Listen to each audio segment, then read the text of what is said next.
Shalom, and welcome back to Bnei Noach Academy, Thoughts on Life.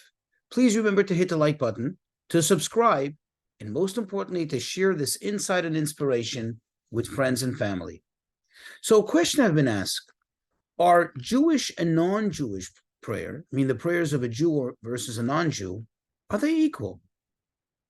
I just want to share some verses with you. Will give us perspective. The short answer is absolutely yes.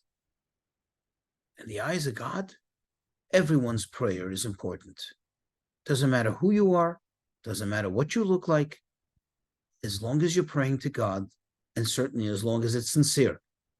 But let's start with Genesis chapter 21, verse 17. Yishmael is sick, just been expelled from Abraham's house. Hagar just lost her home. His mother is crying. She's upset. Her son is ill. She has no water. She prayed to God, but he also prayed to God.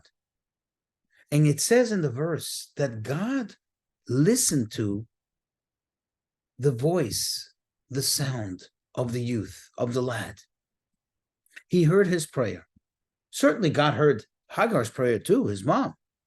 But his prayer, as much as a mom's prayer is sincere for her child, obviously, but his prayer, being that he was the one who was sick, he was the one who wasn't feeling well, was certainly even more sincere and heartfelt.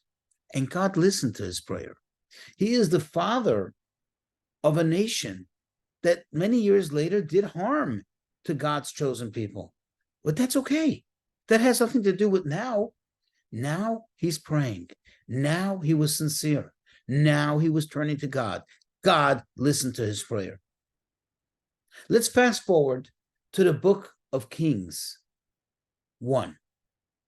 Chapter 8, verses 41 through 43. After King Solomon completed this enormous project of building the Holy Temple, now it's time to inaugurate it. And the verses describe the special prayer of dedication that he made.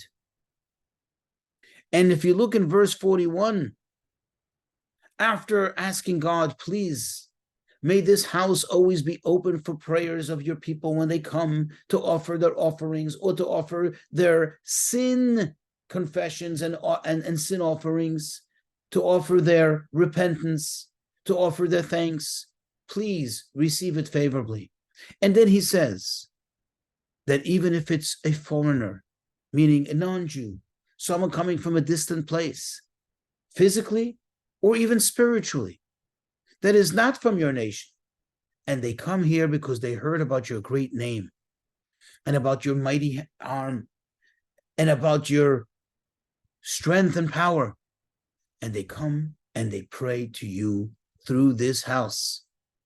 He says in verse 43, oh, here in the heavens, listen to their prayers from your dwelling place and do as they ask you, in order that all nations of the world know to fear your name, just like your people, the people of Israel.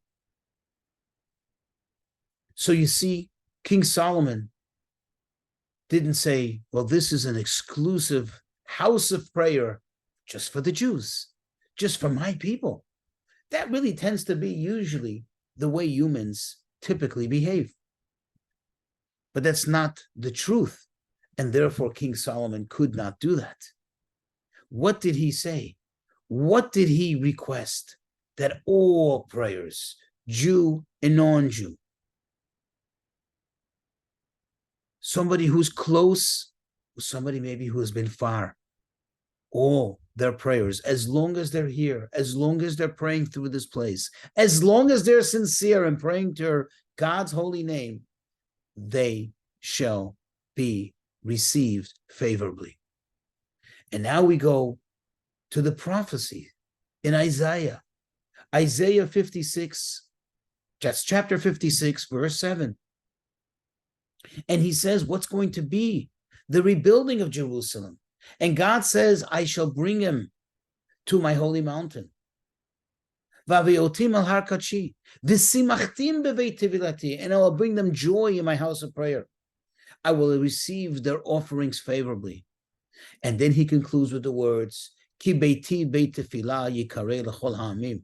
For my house of worship shall be called a house of prayer for all nations. There's no exclusivity. God isn't here only for these people and not for the other people. God's not here only connected to the Jewish people, but not to the non-Jewish people. In fact, remember, and I always go back to this, when God created the human being, there wasn't yet, quote unquote, the Jewish people and the non-Jewish people. All human beings were created in the image of God. And when we turn to God with sincerity, it doesn't matter who you are. It doesn't matter what language you're speaking in, as long as it is the language of the heart. As long as you're speaking sincerely from your heart, as it says, words that come out of the heart, meaning that they're sincere, penetrate the heart, and they, so to speak, penetrate the heart of God. That is what prayer is, and that belongs to everyone, Jew and non-Jew alike.